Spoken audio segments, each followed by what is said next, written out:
Story time audio ബുക്സിലേക്ക് എല്ലാവർക്കും സ്വാഗതം. ജോയ്സി എഴുതിയ കാണാത്ത തീരങ്ങൾ. ഉച്ചനേരത്താണ് സന്ദീപ് എത്തിയത്. സുധാകരൻ നായരുടെ വീട്ടുമുറ്റത്ത് കാർ നിർത്തി ഇറങ്ങി. സുധാകരൻ നായരും കിഷോറും ഓഫീസിലേക്ക് പോയിരുന്നു. ഗോപിക പഠിക്കാനും. വൈഷ്ണവി മാത്രമേ വീട്ടിലുണ്ടായിരുന്നുള്ളൂ. ഊണ് കഴിക്കാൻ വൈഷ്ണവി സന്ദീപിനെ നിർബന്ധിച്ചെങ്കിലും അവൻ പറഞ്ഞു, ആൻറ്റി, ഞാൻ അല്ലിയുടെ വീട്ടിലോട്ടൊന്ന് പോയിക്കോട്ടെ, അവരവിടെ വെയിറ്റ് ചെയ്യുക. അവിടെ പോയിരുന്ന് ഊണ് കഴിക്കുന്നതല്ലേ ഒരു thrill.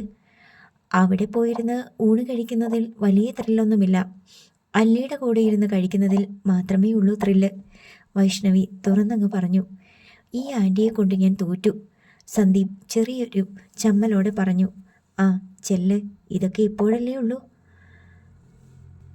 Thank you aunty. Sandeep gate കടന്ന് 5-ാം നമ്പർ റോഡിലേക്ക് ഇറങ്ങി. അല്ലിമയുടെ വീടിന് നേർക്ക് നോക്കി. അല്ലിമ സിറ്റൗട്ടിൽ കാത്തു നിൽക്കുന്നത് കണ്ടപ്പോൾ നടന്നാൽ പോരാ, കുതിച്ചു ചെല്ലാനൊരു വെമ്പൽ. ഗേറ്റ് തുറന്നു കിടക്കുകയായിരുന്നു. സന്ദീപ് സിറ്റൗട്ടിന് നേർക്ക് ചെന്നപ്പോൾ അല്ലിമ പറഞ്ഞു, കാർ ഇങ്ങോട്ട് കയറ്റിയിടുന്നു വിചാരിച്ച ഗേറ്റ് തുറന്നിട്ടത്. സോറി. ചിരിച്ചുകൊണ്ട് സന്ദീപ് പറഞ്ഞു. കാറല്ലേ അവിടെ കൊണ്ടിട്ടിട്ടുള്ളൂ, ഞാനിങ്ങ് പോകുന്നില്ലേ. അവിടെയുള്ളവരെ പരിഗണിക്കാതെ ഞാൻ നേരെ ഇങ്ങോട്ട് വന്നാൽ അവർക്കൊരു പരിഭവം തോന്നും. അല്ലിമ അവനെ അടിമുടിയൊന്ന് നോക്കി. എന്താ? സന്ദീപ് ചോദിച്ചു. ക്ഷീണമുണ്ട്. അതിപ്പോൾ തന്നെ മാറിക്കോളും. എനർജി ബാങ്കല്ലേ മുന്നിൽ. സന്ദീപ് ആഹ്ലാദത്തുടിപ്പോടെ പറഞ്ഞു. ആരുമില്ലായിരുന്നെങ്കിൽ അവൻ അരികെ വന്ന് മൃദുവായൊരു ആലിംഗനം കൊണ്ട് തന്നെ വലയം ചെയ്യുമായിരുന്നെന്ന് അവൾക്ക് തോന്നി. അതിനു വേണ്ടിയുള്ള ഒരു വെമ്പൽ കണ്ണിൽ കാണാനുണ്ട്. തമ്മിൽ കാണുമ്പോഴും സന്ദീപിൻ്റെ ഹൃദയത്തിൽ ആനന്ദ അലതല്ലുന്നത് അല്ലിമയ്ക്ക് അവൻ്റെ മുഖത്ത് കാണാൻ കഴിയുന്നുണ്ട്. ഫോണിൽ വീഡിയോ കോളിൽ സംസാരിക്കുമ്പോഴും അങ്ങനെ തന്നെയാണ്.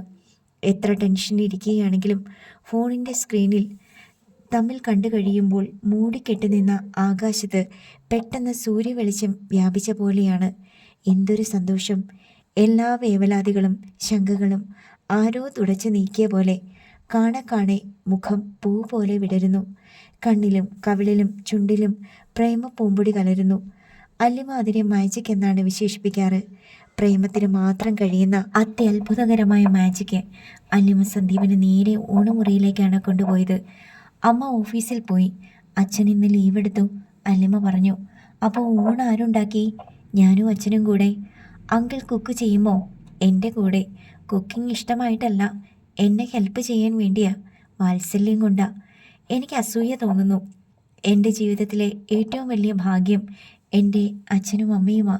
അപ്പോൾ ഞാനോ? സന്ധ്യവേട്ടനൊക്കെ എന്നാ വന്നേ? അല്ലിമ ചിരിച്ചുകൊണ്ട് പറഞ്ഞു.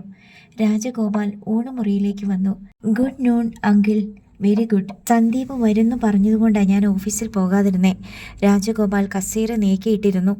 അല്ലിമ വേഗം ഊണ് വിളമ്പി. അവളും കഴിക്കാനിരുന്നു. ഊണിനിടയിൽ വീട്ടിലെ വിശേഷങ്ങൾ ഭാസ്കര മേനോനും കുടുംബവും വന്നു പോയതും മറ്റും സന്ദീപ് വിവരിച്ചു. രാജഗോപാൽ ആദ്യം എഴുന്നേറ്റ് കൈ കഴുകി. എന്തെങ്കിലും കൂടി കഴിക്കേ? അല്ലിമ വിളമ്പാനൊരുങ്ങി. മതി, കോരിയിട്ട് തന്നല്ലോ കുറേ. എൻ്റെ ലിമിറ്റെല്ലാം പൊളിഞ്ഞു. ത്രില്ലടിച്ചിട്ടാ ഞാൻ സന്ധ്യവേട്ടന് സെർവ് ചെയ്യുന്നേ. അതൊരു വല്ലാത്ത ഫീലിംഗ് ആണ്. നല്ല സന്തോഷം തോന്നും. പോകണ്ടേ? മതിയാക്കാം. പോയിട്ട് തിരിച്ചു വന്ന് നമുക്ക് സന്തോഷിക്കാം. സന്ദീപ് സംതൃപ്തിയോടെ എഴുന്നേറ്റ് കൈ കഴുകി. രാജഗോപാൽ അല്പസമയത്തിനുള്ളിൽ പോകാൻ തയ്യാറായി. ഒരു ഹാൻഡ് ബാഗുമായി അല്ലിമയും വന്നു. 3 പേരും ഇറങ്ങി വീട് പൂട്ടി. ഫോർച്യൂണർ കാറിൽ നേരെ കാക്കനാട്ടേക്ക് തിരിച്ചു. അങ്കിളിൻ്റെ നോട്ടത്തിൽ ആളെങ്ങനെയുണ്ട്? യാത്രയ്ക്കിടയിൽ സന്ദീപ് ചോദിച്ചു. കാഴ്ചയ്ക്കൊരു റഫിയന, ഒരു ക്രിമിനൽ ലുക്കുണ്ട്. കണ്ണിലറിയാം. എന്നാലും ബന്ധങ്ങളോട് വലിയ മതിപ്പാ. അച്ഛനെയും അമ്മയും വലിയ സ്നേഹമാ. രാജഗോപാൽ പറഞ്ഞു. അതൊരു നല്ല ലക്ഷണമാ, സന്ദീപ് പറഞ്ഞു. ബ്രദറിനോടും അയാൾ സ്നേഹിച്ചു കൂട്ടിക്കൊണ്ടുവന്ന പെൺകുട്ടിയോടും സ്നേഹവും ബഹുമാനവും മതിപ്പും ഒക്കെ ഉണ്ടായിരുന്നെന്ന് തോന്നുന്നു, രാജഗോപാൽ കൂട്ടിച്ചേർത്തു. അച്ഛൻ പറഞ്ഞത് അക്ഷരാർത്ഥത്തിൽ ശരിയാ, അല്ലിമ പറഞ്ഞു. എന്നെ അത്ഭുത ജീവിയെ കാണുന്ന പോലെ ആയിരുന്നു. കണ്ടിട്ടും പോരാ, മതിയാകുന്നില്ല. അതെല്ലാം നല്ലതാ, പക്ഷേ നമുക്കതല്ല വേണ്ടത്, സന്ദീപ് പറഞ്ഞു. എന്താ സന്ദീപ് ഉദ്ദേശിക്കുന്നേ? ആളെ കാണട്ടെ. നമുക്ക് പറ്റുമോ എന്ന് നോക്കിയിട്ട് പറയാം. സീപോർട്ട് എയർപോർട്ട് ഹൈവേക്ക് സമീപമുള്ള ഹോട്ടൽ പാരഡൈസിൻ്റെ പാർക്കിംഗ് ഏരിയയിൽ രാജഗോപാൽ കാർ കൊണ്ടുചെന്ന് നിർത്തി. കോണിപ്പടി കയറി 2ാം നിലയിലെത്തിയ ശേഷം രാജഗോപാൽ ഒരു കോറിഡോറിലൂടെ വാതിലുകൾ നോക്കി നടന്നു. റൂം നമ്പർ 115ൻ്റെ വാതിലിൽ പതിയെ തട്ടി വിളിച്ചു. സന്ദീപും അല്ലിമയും രാജഗോപാലിൻ്റെ പിന്നിൽ നിന്നു. ഇടനാഴിയിൽ മങ്ങിയ വെളിച്ചമേ ഉണ്ടായിരുന്നുള്ളൂ. സന്ദീപ് അല്ലിമയുടെ വലത് കൈ പരതി പിടിച്ച് അതിൽ തൻ്റെ വിരലുകൾ കോർത്ത് കൈപ്പടം അമർത്തി. അടുത്ത നിമിഷം കൈവിടുകയും ചെയ്തു. അല്ലിമ കൺകോണിലൂടെ അവനെ നോക്കി പുഞ്ചിരി തൂകി. വാതിൽ തുറക്കപ്പെട്ടു. ഉറക്കച്ചടവോടെ കണ്ണും തിരുമ്മി അനിബാബു ആഗതരെ നോക്കി. അയാൾക്ക് ശരിക്കും സ്ഥലകാലബോധം വന്നിട്ടുണ്ടായിരുന്നില്ല. മനസ്സിലായില്ലേ? രാജഗോപാൽ ചോദിച്ചു. അനിബാബു തലകുലുക്കി. സ്വപ്നം കാണുമായിരുന്നു സാറേ. ഫോറസ്റ്റുകാരുമായിട്ട് അടി. വാതിലേ മുട്ടെന്ന് കേട്ടപ്പോൾ ഞാനോർത്തു പോലീസാന്ന്. നല്ല പോലെ ഉറങ്ങിയോ? ആ, ഉറങ്ങി. അല്ലിമയെ കണ്ടപ്പോൾ അയാളുടെ മുഖത്ത് വാത്സല്യവും സ്നേഹവും മതിപ്പും. സന്ദീപിനെ കണ്ടപ്പോൾ എന്തോ ഓർത്തെടുക്കാനുള്ള ശ്രമം. എന്നെ മുൻപരിചയമുണ്ടോ? സന്ദീപ് ചോദിച്ചു. എങ്ങാണ്ട് കണ്ടിട്ടുള്ള പോലെ. സാറ് പോലീസിലാണോ? അല്ല, എൻ്റെ മുത്തശ്ശിയുടെ അനുജത്തിയ മാളവികയുടെ അമ്മ മല്ലിക ചിറ്റ. മണിമല രക്തം ഒരൽപ്പം എൻ്റെ ഞരമ്പിലും ഉണ്ട്. അതുകൊണ്ട് ഒരു നേരിയ പരിചയമൊക്കെ തോന്നാം, സന്ദീപ് പറഞ്ഞു. സാറാണോ ഈ കുഞ്ഞിനെ കല്യാണം കഴിക്കാൻ പോണേ? അതെ. ഈ കുഞ്ഞ് ആരുടെ മകളാന്നുള്ള അന്വേഷണമാ എന്നെ പെരിയാർ വാലി വരെ എത്തിച്ചത്, സന്ദീപ് പറഞ്ഞു. 3 പേരും മുറിക്കുള്ളിലേക്ക് കയറി. ഊണ് കഴിച്ചായിരുന്നോ? അല്ലിമ തിരക്കി. ഇല്ല. സാറ് മുറിയെടുത്ത് തന്നിട്ട് പോയ ഉടനെ വാതിലടച്ച് ഒറ്റക്കിടപ്പ്. ഇതുപോലൊരുറക്കം അടുത്ത കാലത്തൊന്നും ഞാൻ ഉറങ്ങിയിട്ടില്ല. അല്ലിമ ഹാൻഡ് ബാഗിനുള്ളിൽ നിന്ന് ചോറും പൊതി എടുത്ത് നീട്ടി. ഊണ് കൊണ്ടുവന്നിട്ടുണ്ട്. ചെറിയ പ്ലാസ്റ്റിക് കണ്ടെയ്നറുകൾക്കുള്ളിൽ വിളമ്പിക്കൊണ്ടുവന്ന കറികളും അവൾ മേശപ്പുറത്ത് വെച്ചു കൊടുത്തു. എൻ്റെ ഈശ്വര, എനിക്ക് വേണ്ടിയിട്ട് കൊണ്ടുവന്നതാ അല്ലേ? സ്നേഹിക്കപ്പെടുകയും ആദരിക്കപ്പെടുകയും ചെയ്യുന്നതിൻ്റെ അഭിമാനം അയാളുടെ മുഖത്ത് വിളങ്ങി. കഴിച്ചോ, കഴിച്ചിട്ട് നമുക്ക് സംസാരിക്കാം, സന്ദീപ് പറഞ്ഞു. അനിബാബു കൈ കഴുകി ചോറും പൊതി തുറന്നു വെച്ച് കഴിക്കാനിരുന്നു. അയാൾ ഭക്ഷണം കഴിക്കുന്നത് കണ്ടാൽ കണ്ടു നിൽക്കുന്നവർക്ക് കൂടി എന്തെങ്കിലും കഴിക്കാൻ തോന്നുമായിരുന്നു. സാർ എന്തിനാ സാറേ കാണണമെന്ന് പറഞ്ഞത്? അനിബാബു സന്ദീപിനോട് ചോദിച്ചു. തീപ്പൊരി വല്ലതും ഉള്ളിൽ കിടപ്പുണ്ടോയെന്ന് അറിയാൻ വേണ്ടിയാ. അനിബാബുവിൻ്റെ മുഖഭാവം മാറി. മുഖത്തെ പേശികൾക്കൊരു മുറുക്കം. പല്ല് കടിച്ച പോലെ ചെവിക്കരികെ താടിയെല്ലും ഒഴിച്ചു. തീപ്പൊരിയൊന്നുമല്ല സാറേ, തീയ, കാട്ടുതീ, അനിബാബു പറഞ്ഞു. നമുക്ക് 2 കാര്യങ്ങൾ അറിയണം. 1, ചന്ദ്രബാബുവിന് എന്താ സംഭവിച്ചത്? 2, മാളവിക ജീവിച്ചിരിപ്പുണ്ടോ ഇല്ലയോ? അറിയാനാണെങ്കിൽ ഞാനില്ല സാറേ. ചന്ദ്രേട്ടനും ചേച്ചിയും ജീവിച്ചിരിപ്പില്ലെന്ന് എനിക്ക് ഉറപ്പാ. പിന്നെന്താ ചേട്ടന് വേണ്ടത്? ചോരയ്ക്ക് ചോരയല്ലേ സാറേ? അതിൻ്റെ ഒരു കണക്ക് ശരിയാവണമെങ്കിൽ വേണ്ടത്. സന്ദീപ് അനിബാബുവിൻ്റെ കണ്ണിലേക്ക് ഇമ വെട്ടാതെ നോക്കി. അയാളുടെ കൺമുനുകളിൽ പകയുടെ കനൽ തിളക്കം കാണാം. ആ കണക്ക് ശരിയാവത്തില്ല ചേട്ടാ. നമുക്ക് കാര്യങ്ങൾ വെളിച്ചത്ത് കൊണ്ടുവരണം. ക്രൂരത കാണിച്ച ക്രിമിനൽസിനെ നിയമത്തിൻ്റെ കുരുക്കിലാക്കണം. അതല്ലേ ശരി? അനിബാബു നിഷേധാർത്ഥത്തിൽ തലയാട്ടി. സാറേ, നിയമത്തിൻ്റെ കുരുക്കൊക്കെ ഒറ്റക്കലിപ്പിന് കൊല ചെയ്യുന്നവരെ പിടിക്കാനേ കൊള്ളത്തുള്ളൂ. കരുതിക്കൂട്ടി കൊല്ലുന്നവരെ നല്ലപോലെ ആലോചിച്ച് ഉറപ്പിച്ചിട്ട് ചെയ്യും. തെളിവില്ലാണ്ട് അവരൊക്കെ രക്ഷപ്പെടും സാറേ. ഞാനൊന്ന് ചോദിക്കട്ടെ, 22 കൊല്ലമായില്ലേ? ചേട്ടൻ എന്തു ചെയ്തു? അതൊരു ചോദ്യമായിരുന്നു. അനിബാബു നിശബ്ദനായിരുന്നു. അറിയാഞ്ഞിട്ടല്ലല്ലോ ചെയ്യാത്തത്, ആണോ? ചെയ്യാൻ ഇറങ്ങി തിരിച്ച കല്ലാറ്റുപടിക്കലെയും മാങ്ങാട്ടുശ്ശേരിയിലെയും ഒറ്റ എണ്ണത്തിനെയും ബാക്കി വെക്കാതെ തീർത്ത് കളയണം. പക്ഷെങ്കിൽ അതിന് ഞാൻ പോരാ സാറേ. അയാളുടെ ഉള്ളിൽ അമർന്നു കിടക്കുന്ന പകയും നിസ്സഹായതയും ആ വാക്കുകളിൽ പ്രകടമായിരുന്നു. ചേട്ടൻ ഈ പറഞ്ഞ 2 വീട്ടിലും നിരപരാധികൾ കുറേ പേരുണ്ടാകും. അവരുടെ കാര്യമോ? സന്ദീപ് ചോദിച്ചു. അനിബാബുവിന് മറുപടിയില്ല. ഞാൻ കുറ്റപ്പെടുത്തിയതല്ല. ചേട്ടൻ്റെ വികാരം എനിക്ക് മനസ്സിലാകും. സാറേ, അവരെൻ്റെ ചന്ദ്രേട്ടനെ കൊന്നു, മാളിച്ചേച്ചീനെ കൊന്നു, എന്നെ നശിപ്പിച്ചു. 15-ാം വയസ്സ് മുതൽ പോലീസും ജയിലുമായി എനിക്ക്. എൻ്റെ കുടുംബ കുളം തോണ്ടി. അതെല്ലാം ശരിയാ. പക്ഷേ നമുക്ക് പ്രതികാരം ചെയ്യാൻ അവകാശമില്ല. കൊലയാളികളെ നിയമത്തിൻ്റെ മുന്നിൽ എത്തിച്ചു കൊടുക്കാം. ചേട്ടൻ ഇന്നേ വരെ ഒരു ചോദ്യം ചോദിക്കാൻ പോലും പറ്റിയിട്ടില്ലല്ലോ. എന്താ കാരണം? ഒറ്റയ്ക്കാ. ചേട്ടൻ ഞങ്ങളുടെ കൂടെ നിൽക്ക്.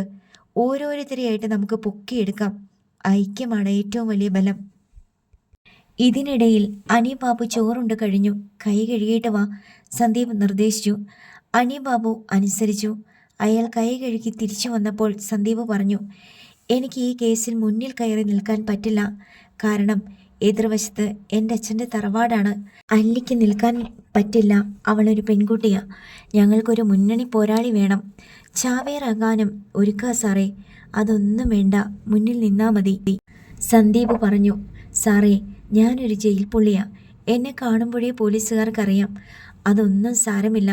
പിന്നെ സാറേ, എൻ്റെ കയ്യിൽ കാശൊന്നുമില്ല. തന്നാലും ഇരിക്കുകയല്ല. എങ്ങോട്ട് പോണെങ്കിലും ബസ്സേ കയറണ്ടേ. എനിക്ക് ആൾക്കൂട്ടത്തിൽ കയറാൻ ഭയങ്കര മടിയാ സാറേ. അങ്ങനെ ജീവിച്ചതിൻ്റെ കുഴപ്പാ. എന്താ വേണ്ടതെന്ന് പറഞ്ഞു സാറ് തന്നെ പറഞ്ഞാൽ മതി. ഒരു സെക്കൻഡ് ഹാൻഡ് ബൈക്ക് എടുത്ത് തരട്ടെ, ഒരു ഹെൽമെറ്റും. അപ്പോൾ ആൾക്കൂട്ടത്തിൽ യാത്ര ചെയ്യാനുള്ള പേടി വേണ്ടല്ലോ. ബസ്സിൽ കയറിയ ആരെങ്കിലുമൊക്കെ തിരിച്ചറിയും സാറേ. അതാ പ്രശ്നം.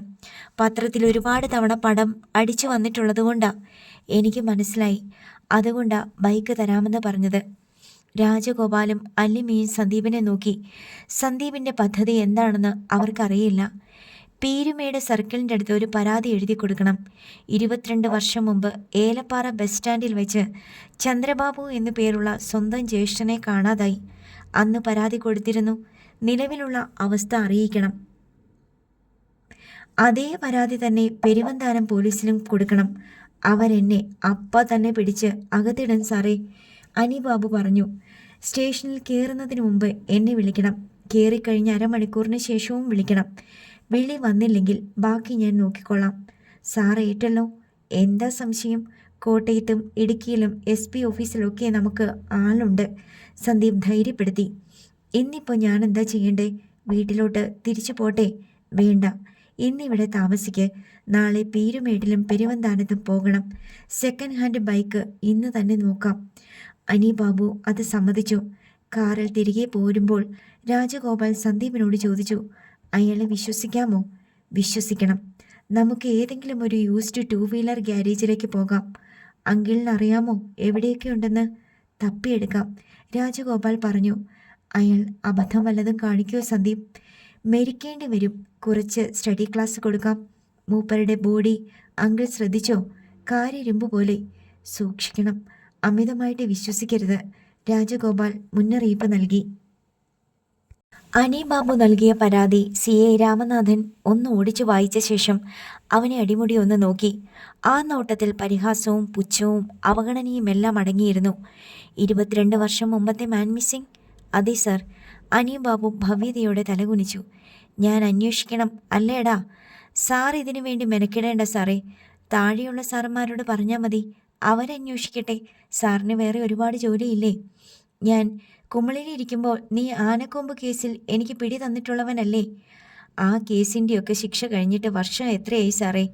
ഇപ്പോൾ നിന്റെ പേരിൽ കേസൊന്നുമില്ലേ? ഒരു കഞ്ചാവ് കേസുണ്ടായിരുന്നു, അതിൻ്റെ ശിക്ഷ കഴിഞ്ഞു. നീ മറയൂരിൽ നിന്ന് ചന്ദനം കടത്തിയ കേസിലായിരുന്നോ? അത് ഊരിപ്പോന്നു സാറേ. നിനക്കിപ്പം 22 വർഷം മുമ്പത്തെ കേസ് കുത്തിപ്പൊക്കേണ്ട കാര്യമെന്താ? സാറേ, കാണാതെ പോയത് എൻ്റെ ചേട്ടനെയാ.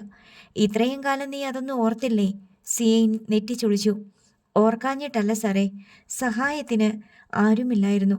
ഇപ്പോൾ നിന്റെ സഹായത്തിന് ഏത് കള്ളനാ മുന്നോട്ട് വന്നിരിക്കുന്നേ? അവൻ്റെ പേര് പറ, ലിസ്റ്റിൽ പെടുത്തി വെക്കാമല്ലോ. ഒരു പത്രപ്രവർത്തകനാ സാറേ. പിന്നെ എൻ്റെ ചേട്ടൻ്റെ മോളും, അവളെ എടുത്തു വളർത്തിയ വീട്ടുകാരുമുണ്ട്.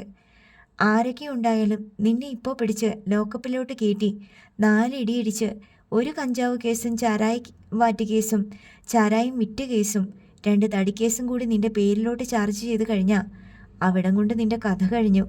നീ പിന്നെ എന്നാ ചെയ്യുമടാ? അതൊക്കെ എന്നോട് ചെയ്യുന്ന വലിയ തെറ്റല്ലേ സാറേ? അത് ഈ പ്രായത്തിൽ. എൻ്റെ നല്ല കാലം മുഴുവൻ പോലീസും ജയിലും കൊണ്ടുപോയി തിന്നു. അത് നിന്റെ കയ്യിലിരിപ്പിൻ്റെ ഗുണം. സാറേ, ഞാൻ 9ാം ക്ലാസ്സിൽ പഠിക്കുമ്പോഴാണ് പോലീസ് എന്നെ ലോക്കപ്പിൽ കൊണ്ടുപോയി ഇടിക്കുന്നത്. ഒരു തെറ്റും ചെയ്തിട്ടില്ല. എൻ്റെ ചേട്ടൻ കാശുള്ള വീട്ടിലെ പെണ്ണിനെ പ്രേമിച്ചു. അതിനാ എന്നെ പിടിച്ചിടിച്ചത്. പിന്നെ ഇങ്ങോട്ട് പോലീസില്ലാത്ത ജീവിതം എന്നെക്കൊണ്ടായിട്ടില്ല. ഇനിയും അങ്ങനെയൊക്കെ തന്നെയാ. അറിയാം സാറേ, പോലീസ് എന്നെ ജീവിക്കാൻ സമ്മതിക്കത്തില്ലെന്നറിയാം. നിന്റെ ഈ പരാതി ഇങ്ങനെ വലിച്ചു കീറി ചുരുട്ടിക്കൂട്ടി വേസ്റ്റ് ബിന്നിനോട്ട് ഇട്ടാൽ തീരുന്ന കേസേ ഉള്ളടാ ഇത്. CI രാമനാഥൻ അങ്ങനെ പറയുന്നതിനിടയിൽ തന്നെ ആ കടലാസ് കീറി ചുരുട്ടി വേസ്റ്റ് ബിന്നിൽ ഇടുകയും ചെയ്തു. അങ്ങനെ തീരത്തില്ല സാറേ ഈ കേസ്. ഇതിൻ്റെ പുറകിൽ ഞാൻ മാത്രമല്ല, വേറെ നല്ല ആമ്പിള്ളേരുണ്ട്. സാറ് കീറിക്കളഞ്ഞാൽ നാളെ മോളീന്ന് വിളിച്ചു ചോദിക്കുമ്പോൾ സാറിനൊരു ഉത്തരം പറയാൻ കാണത്തില്ല. നായിൻ്റെ മോനെ. CI രാമനാഥൻ ഷൂസിട്ട കാൽ നിലത്താഞ്ഞു ചവിട്ടി ചാടി എഴുന്നേറ്റു. നീ എന്നെ ഭീഷണിപ്പെടുത്തുന്നോടാ റാസ്കൽ. കൈയെത്തിച്ച് രാമനാഥൻ അനിബാബുവിൻ്റെ ഷർട്ടിൽ കഴുത്തിന് താഴെ കുത്തിപ്പിടിച്ച് അടിക്കാൻ കൈയൊങ്ങി. എന്നെപ്പോലൊരു ലോക്കൽ ക്രിമിനലിനെ തല്ലുന്നത് സാറിന് തന്നെ നാണക്കേടാ. വല്ല പോലീസുകാരെ കൊണ്ടും തല്ലിക്ക് സാറേ. സാറിനൊരു അന്തസ്സില്ലേ? വായടയ്ക്കട നായേ. അനിബാബു വായടച്ച് മിണ്ടാതെ നിന്നു. CI രാമനാഥൻ ഫോൺ എടുത്ത് SIയോട് വരാൻ പറഞ്ഞിട്ട് സീറ്റിൽ ഇരുന്നു. അല്പസമയത്തിനകം SI ജയാനന്ദൻ അവിടേക്ക് വന്നു സല്യൂട്ട് അടിച്ചു. ഇവനെ പിടിച്ച് ലോക്കപ്പ് ചെയ്തേക്ക്. ഇവൻ എന്തോ കഥ പറയാനുണ്ട്, അതും കൂടി കേട്ടോ. സാർ. ജയാനന്ദൻ അനിബാബുവിൻ്റെ നേർക്ക് തിരിഞ്ഞു. വാടാ എൻ്റെ കൂടെ. അനിബാബു ആട്ടിൻകുട്ടിയുടെ ശാന്തതയോടെ ജയാനന്ദൻ്റെ പിറകെ ചെന്നു. എന്തോ വാടാ കഥ? തൻ്റെ ഓഫീസ് റൂമിലേക്ക് കടന്നിട്ട് ജയാനന്ദൻ തിരക്കി. അനിബാബു നാലായി മടക്കി കവറിനുള്ളിലാക്കി വെച്ചിരുന്ന പരാതി SIക്ക് നൽകി. പരാതി വായിച്ചു നോക്കിയിട്ട് ജയാനന്ദൻ ചോദിച്ചു, നിനക്കെന്താ വട്ടാണോ? 22 വർഷം മുമ്പ് കാണാതായ ആളെ കണ്ടുപിടിക്കണമെന്ന് പോലീസിന് പരാതി. ഇതെവിടെ നടക്കുമെടാ? സാറേ, പോലീസ് വിചാരിച്ചാൽ നടക്കും. നല്ല മിടുക്കന്മാർ പോലീസുകാരുണ്ട്. അവരെ ഏൽപ്പിച്ചാൽ മതി. നീ CIക്ക് കൊടുത്തില്ലേ പരാതി? കൊടുത്തു സാറേ, പക്ഷെ കീറിക്കളഞ്ഞു. ഭയങ്കര മണ്ടത്തരമാ കാണിച്ചേ. ഞാനും ഇതങ്ങ് കീറിക്കളഞ്ഞാലോ? സാറ് കളഞ്ഞു. പരാതി തരിക എന്നുള്ളത് മാത്രം എൻ്റെ ജോലി. നിന്നെ ലോക്കപ്പ് ചെയ്യാനാ സാറ് പറഞ്ഞത്. സാറേ, അരമണിക്കൂർ അത്രയേ ഉള്ളൂ എനിക്ക് ലോക്കപ്പിനകത്ത്. അതിനകം നിന്നെ ഇറക്കിക്കൊണ്ട് പോകാൻ ആരെങ്കിലും വരുമോ? വരും സാറേ. ആര് വരും? ഒരു ടീമുണ്ട് സാറേ എൻ്റെ പുറകിൽ. ഞാനത് CI അദ്ദേഹത്തോട് പറഞ്ഞിട്ട് വിശ്വാസം വരുന്നില്ല. ആരൊക്കെയാടാ നിന്റെ ടീം? 1 എൻ്റെ ചേട്ടൻ്റെ മോള്, 2 അവളെ കെട്ടാൻ പോണ ചെക്കൻ, 3 അവളെ എടുത്തു വളർത്തിയ കുടുംബക്കാർ, പിന്നെ ഒരു പത്രത്തിൻ്റെ ബലം കൂടി ഉണ്ട് സാറേ. ശരി, എന്തായാലും നിന്നെ ഇറക്കാൻ ആൾ വരുമല്ലോ. അതുവരെ നീ കഥ പറ, കേൾക്കട്ടെ. അനിബാബു തൻ്റെ ജ്യേഷ്ഠനും മാളവികയും തമ്മിലുണ്ടായ പ്രണയകഥ മുതൽ അലിമയും സന്ദീപും സംഘവും കൂടി പെരിയാർ വാലിയിൽ എത്തിയതുവരെയുള്ള കാര്യങ്ങൾ തനിക്കറിയാവുന്നതുപോലെ വിസ്തരിച്ചു പറഞ്ഞു. ജയാനന്ദൻ അനിബാബുവിനെ തന്നെ നോക്കി തലകുലുക്കിക്കൊണ്ട് താടിയൊഴിഞ്ഞു. ഒടുക്കം ചോദിച്ചു, ഇത് വല്ലതും നടക്കുന്ന കാര്യമാണോടാ? സംഭവം കൊള്ളാം, ത്രില്ലിംഗ് ആണ്. 22 വർഷം മുമ്പ് കാണാതായവനെ എങ്ങനെ കണ്ടുപിടിക്കാനാ? ഒരു ലോജിക്ക് വേണ്ടേ? സാറേ, കണ്ടുപിടിക്കാനൊന്നും പറ്റത്തില്ല. എന്ത് സംഭവിച്ചെന്ന് അറിഞ്ഞാൽ മതി. ഇതിൻ്റെ പുറകിൽ ആരൊക്കെ എന്തൊക്കെ ചെയ്തെന്നു കൂടി അറിഞ്ഞ തൃപ്തിയായി. ഇവിടുന്ന് ഇറങ്ങിയ നീ എങ്ങോട്ടാ പോകുന്നേ? പെരുവന്താനം സ്റ്റേഷനിൽ ഒരു പരാതി കൊടുക്കണം. അരമണിക്കൂർ കഴിഞ്ഞല്ലോടാ. നിന്നെ ഇറക്കാൻ ആരും വന്നില്ലല്ലോ. വരും സാറേ. 10 മിനിറ്റ് കൂടി കഴിഞ്ഞപ്പോൾ CI രാമനാഥൻ്റെ കോൾ വന്നു. ജയാനന്ദൻ അറ്റൻഡ് ചെയ്തു. സാർ, അവനെ വിട്ടേക്ക്. സാർ, അവൻ തന്ന പരാതിയുണ്ടോ കയ്യിൽ? ഉണ്ട് സാർ. കീറിക്കളയരുത്.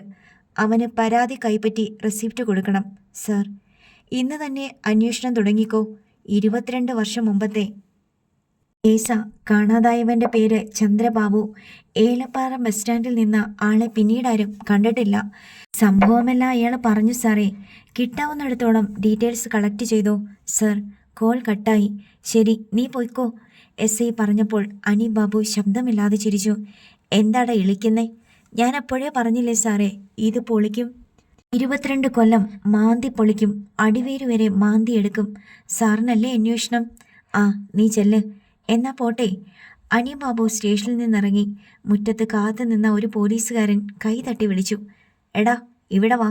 അനിബാബു ആളെ തിരിച്ചറിഞ്ഞു. Senior civil police officer Raveendran.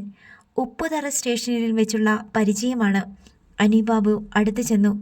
നീ ഇറങ്ങിയെന്ന് കഴിഞ്ഞ ദിവസമാ ഞാൻ അറിഞ്ഞത്. എടാ, ഒരു ഉഗ്രൻ ഓഫറുണ്ട്, പിടിക്കുന്നോ? എന്താ സാറേ? എടാ, അഴുതയിലൊരു തടി നിൽപ്പുണ്ട്. ഈട്ടിയ, ഫോറസ്റ്റ് പന പോലെ നിൽക്കുക.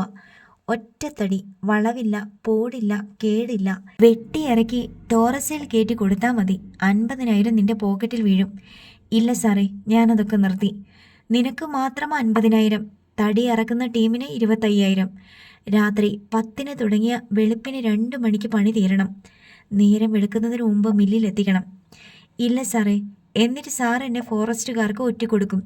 ഇല്ലടാ, വേണ്ട എന്ന അറപ്പുകാരുടെ ടീമിനെ ഒപ്പിച്ചതാ. അവരൊക്കെ പല വഴിക്ക് പിരിഞ്ഞു സാറേ. ഞാൻ പോട്ടെ, കുറച്ച് പണിയുണ്ട്. മറുപടിക്ക് കാക്കാതെ അനിബാബു നടന്നു. പടികൾ ഇറങ്ങി താഴെ റോഡിലെത്തി. റോഡ് ക്രോസ് ചെയ്തിട്ട് തിരിഞ്ഞു നോക്കിയപ്പോൾ ഒരു പോലീസുകാരൻ സ്റ്റേഷൻ മുറ്റത്തിൻ്റെ കൽക്കെട്ടിനരികെ വന്നു നിന്ന് നോക്കുന്നു. അനിബാബു ഒരു ഹോട്ടലിലേക്ക് കയറിപ്പോയി. അവിടെ നിന്ന് ഒരു ചായ കുടിച്ചിറങ്ങി. അടുത്ത ഹോട്ടലിൽ കയറി അവിടെ നിന്ന് ഒരു ചായ കുടിച്ചു. പിന്നെ ഇറക്കമിറങ്ങി റോഡിൻ്റെ മറുവശത്തുള്ള മറ്റൊരു ഹോട്ടലിലേക്ക് പോയി. അവിടെ നിന്നിറങ്ങിയപ്പോൾ അനിബാബു കോട്ടും ഹെൽമറ്റും ധരിച്ചിട്ടുണ്ടായിരുന്നു. ഹോട്ടലിൻ്റെ മതിലരികിലിരുന്ന ബൈക്ക് സ്റ്റാർട്ടാക്കി അയാൾ കുട്ടിക്കാനം ഭാഗത്തേക്ക് ഓടിച്ചുപോയി. ബാലകൃഷ്ണമേനോൻ ഊണ് കഴിക്കാൻ കൈ കഴുകുമ്പോഴാണ് ഹേമചന്ദ്രൻ്റെ കോൾ വന്നത്. അയാൾ കോൾ എടുത്തപ്പോൾ ഹേമചന്ദ്രൻ പറഞ്ഞു, പുതിയൊരു ശത്രു രംഗപ്രവേശം ചെയ്തിട്ടുണ്ട്. ചന്ദ്രബാബുവിൻ്റെ അനുജൻ അനിബാബു. അവനൊരു ചൊക്ലിയല്ലായിരുന്നോ? അത് പണ്ട്. അവൻ ജയിലിലായിരുന്നു. ഇപ്പോൾ ഇറങ്ങി. എറണാകുളം ബെൽറ്റുമായിട്ട് അവൻ ഒത്തുകൂടിയെന്നാണ് അറിവ്. അവനെ കൊണ്ട് എന്താ നമുക്ക് ശല്യം? പീരുമേട് പോലീസ് സ്റ്റേഷനിലും പെരുവന്താനം സ്റ്റേഷനിലും അവൻ പരാതി കൊടുത്തിട്ടുണ്ട്. 22 കൊല്ലം മുമ്പ് കാണാതായ ചന്ദ്രബാബുവിൻ്റെ കേസ് അന്വേഷിക്കണമെന്ന്. അതൊക്കെ ഇനി അന്വേഷിക്കാനും തെളിയിക്കാനും ആർക്ക് പറ്റും? കേരള പോലീസിന് സാധിക്കുമോ? അതല്ലച്ചാ പ്രശ്നം. തെളിയിക്കാൻ പറ്റില്ലെന്ന് അവനും അറിയാം. അവൻ കഴിഞ്ഞ 22 കൊല്ലം ഒരു പരാതി പോലും കൊടുത്തില്ലല്ലോ. ഇപ്പം പരാതി കൊടുത്തിരിക്കുന്നത് ഒന്ന് കുത്തിയിളക്കാൻ വേണ്ടിയാ. ഒരു പ്രശ്നം ഉണ്ടാക്കിയിട്ട് അതേ പിടിച്ച് അടുത്ത പ്രശ്നത്തിലേക്ക് കയറാൻ. ചന്ദ്രബാബുവിൻ്റെ അനുജൻ്റെ തലയല്ല ഇതിന് പിറകിൽ. അവനാണോ ജഡ്ജിയുടെ മകൻ? പിന്നല്ലാതെ. കാലാളിനെ മുന്നിൽ നിർത്തിക്കൊണ്ട് കളിക്കുക അവൻ. എങ്ങനാ ഹേമചന്ദ്ര നിനക്ക് ഈ വിവരം കിട്ടിയത്? ബാലകൃഷ്ണ മേനോൻ തിരക്കി. പീരുമേട്ടിന്ന് രാമനാഥൻ വിളിച്ചു പറഞ്ഞു. അയാൾ പണ്ട് മണിമല ഇരുന്നിട്ടുള്ളവനാ, നമ്മുടെ കേസ് നടക്കുന്ന കാലത്ത്. പിന്നെ പെരുവന്താനം SI എൻ്റെ ആളല്ലേ. അവരെന്താ അവനെ പിടിച്ച് അടി കൊടുത്ത് ലോക്കപ്പിൽ അടയ്ക്കാതിരുന്നേ? അവൻ്റെ പിറകിൽ ആളുണ്ടെന്ന് മനസ്സിലായി. ഇതിനെന്താ മറിമരുന്ന്? ഒന്ന് ഭീഷണിപ്പെടുത്തി നോക്കാം. പിന്നെ വേറൊന്നുകൂടി ചെയ്യണം. അവനെതിരെയും അവൻ്റെ തന്തയ്ക്കും തള്ളയ്ക്കുമെതിരെയും നമ്മളൊരു പരാതി കൊടുക്കണം. മുരിക്കാശ്ശേരി പോലീസ് സ്റ്റേഷനിൽ. മാളു ജീവിച്ചിരിപ്പുണ്ടോ ഇല്ലയോ? മാളുവിന് എന്ത് സംഭവിച്ചു? 22 വർഷം മുമ്പ് അവരുടെ മൂത്ത മകൻ കൂട്ടിക്കൊണ്ടു പോയതാണ്. പിന്നീട് ഇതേവരെ നമ്മൾ ആരും കണ്ടിട്ടില്ല. അപ്പോൾ മറുചോദ്യം വരില്ലേ ഹേമചന്ദ്ര? ഇത്രയും കാലം നമ്മൾ എന്തുകൊണ്ട് അന്വേഷിച്ചില്ലെന്ന്? പിണക്കത്തിലായിരുന്നു. അങ്ങോട്ടും ഇങ്ങോട്ടും സമ്പർക്കമില്ലായിരുന്നു. അവൾ ഇഷ്ടമുള്ള ആളിൻ്റെ കൂടെ ജീവിക്കട്ടെ എന്ന് വിചാരിച്ച് നമ്മളാരും അന്വേഷിച്ചു പോയില്ല. അടുത്ത കാലത്താണ് അവളെ കാണാനില്ലെന്ന വിവരം അറിയുന്നത്. ഒന്നുകിൽ അവരവളെ എവിടെയെങ്കിലും കൊണ്ടുപോയി വിറ്റുകളഞ്ഞു, അല്ലെങ്കിൽ വകവരുത്തി. ഹൈക്കോർട്ടിൽ ഒരു ഹേബിയസ് കോർപ്പസും കൊടുക്കാം. തന്തയും തള്ളയും മോനും ഉത്തരം പറയണം. ഹേമചന്ദ്ര, നമ്മൾ അവളെ പോണ്ടിച്ചേരിക്ക്. ഒരു തെളിവുമില്ല. അച്ഛൻ ധൈര്യമായിട്ടിരിക്കണം. മുള്ളിനെ മുള്ളുകൊണ്ട് തന്നെ എടുക്കണം. അവൻ ശല്യക്കാരനായിട്ട് വരുമോ? അവനെ ഞാൻ ഏതെങ്കിലും സ്റ്റേഷനിൽ പിടിപ്പിച്ച് ഇടിച്ച് പദം വരുത്തിക്കോളാം. സ്ഥിരം ജയിൽ പുള്ളിയല്ലേ. ഏതെങ്കിലും ഒരു കേസ് ഉണ്ടാക്കിയാൽ മതി. ഹേമചന്ദ്രൻ പറഞ്ഞത് കേട്ട് ബാലകൃഷ്ണ മേനോൻ വേണ്ടത്ര ഉറപ്പില്ലാതെ മൂളി. കുളിച്ചു വന്ന് ഷർട്ടെടുത്തിട്ട് ചേലച്ചുവടിന് പോകാൻ മുറ്റത്തേക്ക് ഇറങ്ങിയപ്പോഴാണ് ശേഖരൻകുട്ടി കണ്ടത്. 4-5 പോലീസുകാർ വളഞ്ഞു പൊളഞ്ഞ നടവഴിയിൽ കൂടി ഇറക്കമിറങ്ങി വരുന്നു. തൻ്റെ വീടിന് നേർക്ക് മാത്രമായുള്ള വഴിയായതിനാൽ ശേഖരൻകുട്ടി ഉറപ്പിച്ചു, പോലീസ് വരുന്നത് മറ്റെവിടേക്കുമല്ല. അനിബാബു എവിടെയെങ്കിലും പോയി പണിയുണ്ടാക്കിയെന്നാണ് ശേഖരൻകുട്ടി ആദ്യം കരുതിയത്. കഞ്ചാവ്, കള്ളത്തടി, ചന്ദനം, വാറ്റുചാരായം, അങ്ങനെ നിയമവിരുദ്ധമായ എന്തുമാകാം. വിട്ട്, കുത്ത്, കൊലപാതകം, കവർച്ച, ഭവനഭേദനം, മോഷണം ഇത്യാദി കേസുകളിലൊന്നും അനിബാബു തലയിടാറില്ല. പ്രകൃതി വിഭവങ്ങളോടാണ് കമ്പം. കൂട്ടത്തിൽ വനിതാ പോലീസിനെയും കൂടി കണ്ടപ്പോൾ ശേഖരൻകുട്ടി അല്പം പതറി. അത് രമണിയെ ഉദ്ദേശിച്ചാണെന്ന് അയാൾ ഊഹിച്ചു. രമണിയുടെ പനിക്ക് മരുന്ന് വാങ്ങാൻ വേണ്ടിയാണ് ശേഖരൻകുട്ടി ചേലച്ചുവടിന് പോകാൻ ഇറങ്ങിയത് തന്നെ. ശേഖരൻകുട്ടി മുറ്റത്ത് നിന്നിടത്ത് തന്നെ നിന്നു. പോലീസുകാർ 4 പേർ മുറ്റത്തേക്ക് ഇറങ്ങി വന്നു. ഒരാൾ വഴിയിറമ്പിൽ നിന്ന് ഫോൺ വിളിക്കുന്നുണ്ടായിരുന്നു. താനാണോ ശേഖരൻകുട്ടി? ആദ്യം വന്ന പോലീസുകാരൻ ചോദിച്ചു. അതെ സാറേ. ശേഖരൻകുട്ടി മുണ്ടിൻ്റെ കുത്തഴിച്ചിട്ട് വിനയാന്വിതനായി. തനിക്ക് ഭാര്യയും മക്കളുമില്ലേ? ഉണ്ട് സാറേ. പോക്കറ്റിൽ നിന്ന് ഒരു കടലാസ് എടുത്ത് പോലീസുകാരൻ വായിച്ചു. ശേഖരൻകുട്ടി, മണി രമണി, മകൻ ചന്ദ്രബാബു, ഇളയ മകൻ അനിബാബു, ഇത്രയും പേരുടെ പേരിൽ ഒരു പരാതി കിട്ടിയിട്ടുണ്ട്. എന്തു പരാതിയാ സാറേ? തൻ്റെ മകൻ ചന്ദ്രബാബു കല്യാണം കഴിച്ച മാളവിക എന്ന സ്ത്രീ ഇപ്പോൾ നിങ്ങളോടൊപ്പം ഈ വീട്ടിൽ താമസമുണ്ടോ? ഇല്ല. എന്തുകൊണ്ടില്ല? എവിടെ പോയി? ആ സ്ത്രീക്ക് എന്ത് സംഭവിച്ചു? ഈ ചോദ്യങ്ങൾക്കെല്ലാം താനും തൻ്റെ കുടുംബവും ഉത്തരം പറയണം. അതിനെന്താ, പറയാം സാർ. ഇവിടല്ല, നിങ്ങൾ മുരിക്കാശ്ശേരി സ്റ്റേഷനിൽ വന്ന് CIയോട് പറയണം. ഇതാരാ സാറേ പരാതിക്കാര്? ആ സ്ത്രീയുടെ അച്ഛനും സഹോദരനും അമ്മാവനും ചേർന്നാണ് പരാതി തന്നിരിക്കുന്നത്. രമണിക്ക് പനിയാ. ചേലച്ചുവട് പോയി മരുന്ന് വാങ്ങാമെന്ന് വെച്ച് ഇറങ്ങുമായിരുന്നു. ഞങ്ങൾ നാളെ വന്നാൽ മതിയോ സാറേ സ്റ്റേഷനിലോട്ട്? ചന്ദ്രബാബുവും അനിബാബുവും ഇപ്പോൾ ഇവിടെ ഇല്ല. അവരെവിടെ പോയി? ചന്ദ്രബാബു ഏലപ്പാറ കുമളി റൂട്ടിലോടുന്ന ലൈൻ ബസ്സിൻ്റെ കണ്ടക്ടറായിരുന്നു. ജോലിക്ക് പോയതാ, വന്നിട്ടില്ല. കുറേ കാലമായി. അനിബാബു അവൻ്റെ ചേട്ടനെ കാണാനില്ലെന്ന് പറഞ്ഞ് പരാതി കൊടുക്കാൻ പീരുമേട് പോലീസ് സ്റ്റേഷനിലോട്ട് പോയി. മാളവിക എന്ന് പറയുന്ന സ്ത്രീയുടെ ഭർത്താവ് ചന്ദ്രബാബുവിൻ്റെ കാര്യമാണോ പറയുന്നേ? അതെ സാറേ. പോലീസുകാരന് സംശയമായി. പരിഹാസമാണോ, കൗശലമാണോ, തട്ടിപ്പാണോ? അതൊരുമാതിരി ഉടായിപ്പാണല്ലോടോ. മാളവിക എന്ന സ്ത്രീയെ കാണാനില്ലെന്ന് പറഞ്ഞ് കിട്ടിയ പരാതി അന്വേഷിക്കാൻ വരുമ്പോൾ അവളുടെ കെട്ടിയവനെ കാണാനില്ലെന്ന് പറഞ്ഞ് വേറെ പരാതിയോ? അതെന്നു മുതലാ കാണാതായത്? സാറേ, 22 കൊല്ലം കഴിഞ്ഞു. കഥയൊന്നും അറിയാതെ പോലീസുകാർ പരസ്പരം നോക്കി. രമണി കൂടി മുറ്റത്തേക്ക് ഇറങ്ങി വന്നു. സാറേ, ഇതെൻ്റെ ഭാര്യയാ രമണി. നിങ്ങളെ രണ്ടുപേരെയും നിങ്ങളുടെ മക്കളെയും കസ്റ്റഡിയിൽ എടുത്തുകൊണ്ട് ചെല്ലാനാ CIയുടെ ഉത്തരവ്. ഞങ്ങൾ രണ്ടുപേരും വരാം, ശേഖരൻകുട്ടി പറഞ്ഞു. 22 വർഷം മുമ്പ് ചേട്ടനെ കാണാതായ പരാതിയുമായി അനുജൻ പോയിട്ട് എത്ര വർഷമായി? പോലീസുകാരൻ ഒരെത്തും പിടിയും കിട്ടാതെ ചോദിച്ചു. അവൻ ഇന്നലെ സാറേ പീരുമേടിന് പോയത്. നിങ്ങളെന്താ പോലീസിനെ കളിയാക്കുകയാണോ? 22 വർഷം മുമ്പ് കാണാതായവൻ്റെ പേരും പറഞ്ഞ് ഇന്നലെ പരാതിയും കൊണ്ട് പോയെന്നോ? വിളച്ചിലൊന്നും പോലീസിൻ്റെ അടുത്ത് വേണ്ട. സാറ് വിശ്വസിച്ചാലും ഇല്ലെങ്കിലും ഞാൻ സത്യമാ സാറേ പറഞ്ഞത്. തൻ്റെ മകൻ്റെ ഭാര്യയ്ക്ക് എന്ത് സംഭവിച്ചു? 22 കൊല്ലം മുമ്പ് അവളുടെ ഭർത്താവിനെ കാണാതായെങ്കിൽ അവൾ അന്വേഷിച്ചില്ലേ? സാറേ, ഇപ്പോൾ ഈ പരാതി തന്നിരിക്കുന്ന ആളുകൾ തന്നെ ഇവിടെ വന്ന് അവളെ കൂട്ടിക്കൊണ്ടു പോയതാ. അതും ഏതാണ്ട് 22 കൊല്ലത്തോളമായി. അതിനുശേഷം ഞങ്ങൾക്ക് അവളെപ്പറ്റി യാതൊരു അറിവുമില്ല. ഇതൊരു നടക്കി പോകുന്ന കേസല്ല. നിങ്ങൾ CIയോട് പറഞ്ഞാൽ മതി. പോലീസ് ഉദ്യോഗസ്ഥൻ കൂടുതൽ ചോദിക്കാൻ നിൽക്കാതെ വീട്ടിനുള്ളിൽ വേറെ ആളുണ്ടോ എന്ന് കയറി നോക്കാൻ സഹപ്രവർത്തകർക്ക് നിർദ്ദേശം നൽകി. അയാൾ തിരികെ വന്ന് ആരുമില്ലെന്നറിയിച്ചു. പോലീസ് സ്റ്റേഷനിലേക്ക് തങ്ങളെ കൊണ്ടുപോകുമെന്ന് ഉറപ്പായതോടെ ശേഖരൻകുട്ടി വീട് അടച്ചുപൂട്ടി. അനന്തരം രമണിയെ താങ്ങി നടത്തി പോലീസുകാരോടൊപ്പം പോയി. ചപ്പാത്തിന് സമീപം പോലീസ് ജീപ്പ് കാത്തു കിടപ്പുണ്ടായിരുന്നു.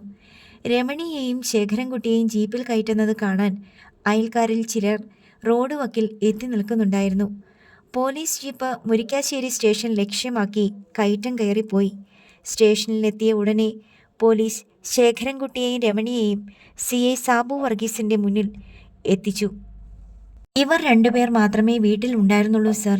Senior civil police officer Venukumar CIയോട് വെളിപ്പെടുത്തി.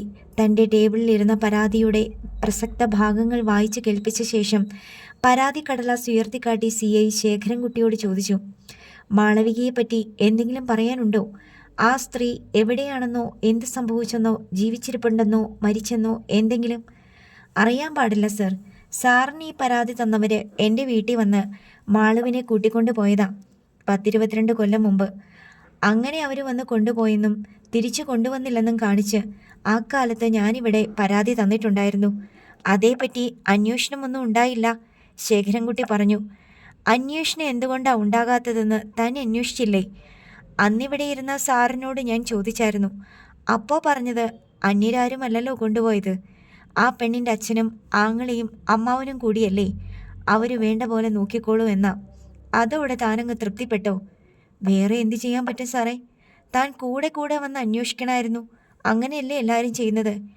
എൻ്റെ മകനെ കാണാതായ കേസിന് പീരുമേട് പോലീസിലും പെരുവന്താനം പോലീസിലും പരാതിപ്പെട്ടിട്ട് ഇന്നേ വരെ പോലീസ് അന്വേഷിച്ചിട്ടില്ല.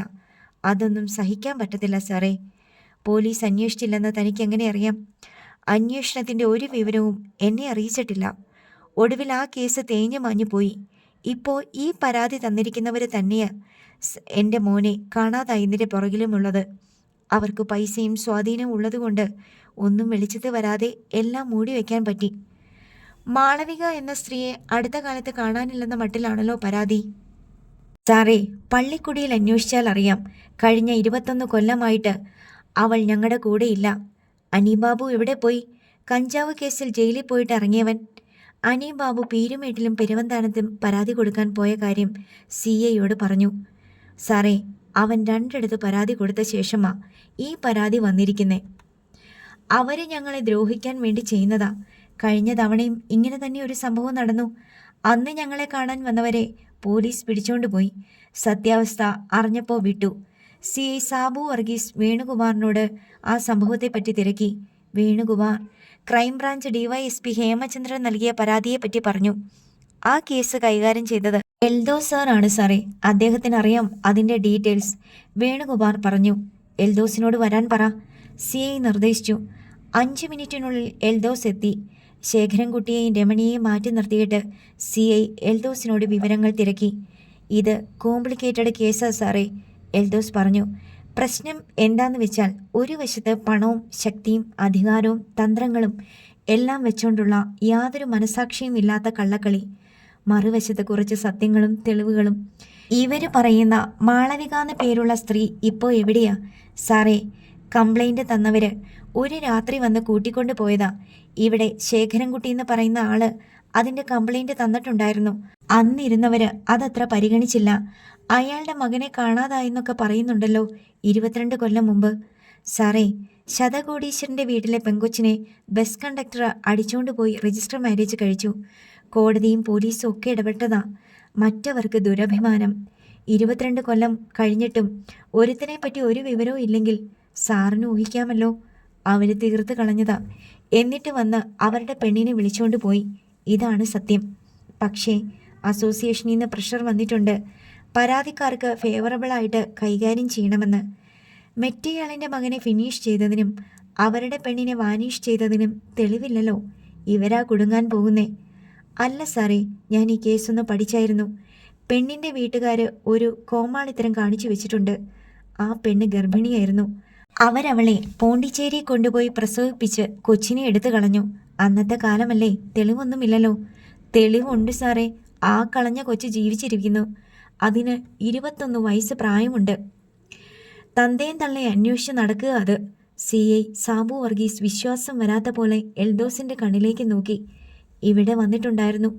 ആ പെൺകുട്ടിയും അതിനെ അഡോപ്റ്റ് ചെയ്തയാളും അവളെ കല്യാണം കഴിക്കാൻ പോകുന്ന ആളും കൂടി. അന്നും അവർക്കെതിരെ ഒരു കള്ളപ്പരാതി കിട്ടി. എൽദോസ് ആ സംഭവം സാബു വർഗീസിനോട് വിസ്തരിച്ച് പറഞ്ഞു. എന്നിട്ടൊരു സൂചനയും നൽകി. അയാൾ ഇതൊക്കെ പത്രത്തിൽ എഴുതും. ശരിക്കും പോലീസും കോടതിയും ഒക്കെ ഇടപെടേണ്ടി വരും. നമ്മൾ എന്തിനാ നമ്മുടെ പേര് ചീത്തയാക്കുന്നേ? പൊതുജനങ്ങളുടെ അഭിപ്രായം അവർക്കെതിരായിട്ട് തിരിയും. അപ്പോൾ അവർ മാളവികയെ ഇവിടെ നിന്ന് കൂട്ടിക്കൊണ്ടു പോയെന്നുള്ളത് സത്യമാണല്ലേ? അല്ലെങ്കിൽ എങ്ങനെയാ പോണ്ടിച്ചേരിയിൽ മാളവികയുടെ പ്രസവം നടക്കും? അവളുടെ അമ്മാവൻ പോണ്ടിച്ചേരി കസ്റ്റംസിലുണ്ടായിരുന്നു അക്കാലത്ത്. അയാൾ ഫാമിലിയായിട്ട് അവിടെയാണ് താമസം. ഓക്കെ, ഇപ്പോൾ എല്ലാം ക്ലിയറായി. സാർ ഇതെല്ലാം കണക്കിലെടുത്തുകൊണ്ട് വേണ്ട പോലെ കൈകാര്യം ചെയ്താൽ മതി. ശരി, താൻ പോയിക്കോ. എൽദോസ് എഴുന്നേറ്റ് ഓഫീസ് മുറിയിൽ നിന്ന് പോയി. CI അവിടെ ഇരുന്ന് അല്പനേരം ആലോചിച്ചിട്ട് വേണുകുമാറിനെ വിളിച്ചു. എന്നിട്ട് പറഞ്ഞു, ശേഖരൻകുട്ടിയും ഭാര്യയും ഹാളിൻ്റെ മൂലയ്ക്കെങ്ങാനും കൊണ്ടിരുത്ത്. ആ സ്ത്രീക്ക് പനിയാ സാറേ. 2 പാരസിറ്റാമോൾ വാങ്ങിക്കൊടുക്കടോ. സാർ. വേണുകുമാർ പോയി. അല്പം കഴിഞ്ഞപ്പോൾ സാബു വർഗീസിൻ്റെ ഫോണിലേക്ക് കോൾ വന്നു. Hello, CI Sabu Varghese here.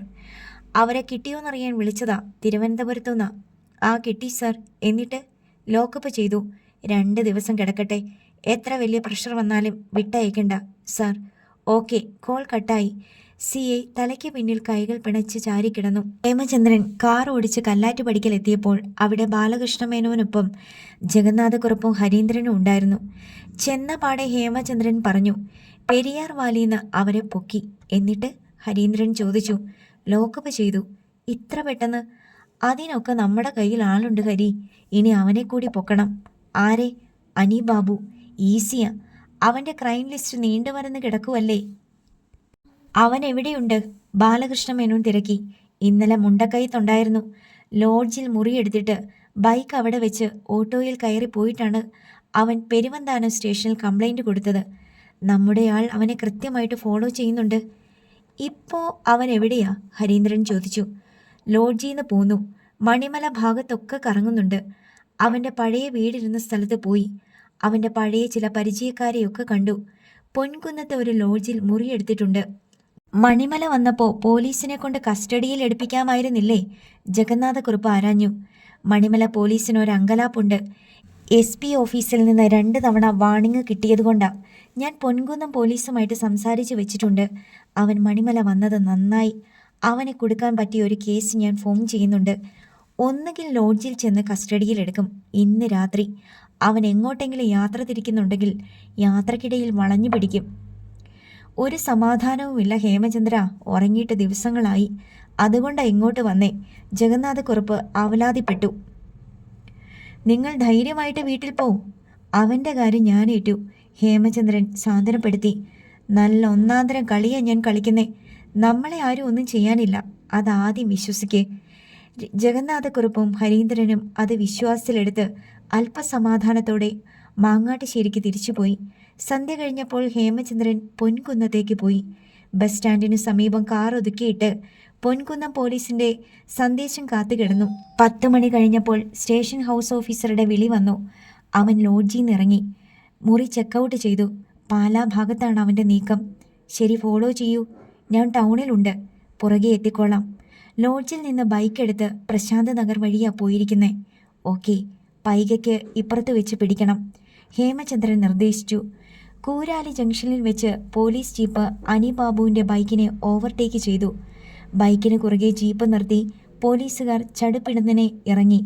ബൈക്കിൻ്റെ വലതുഭാഗത്ത് ഹേമചന്ദ്രൻ്റെ കാറും വന്നു നിന്നു.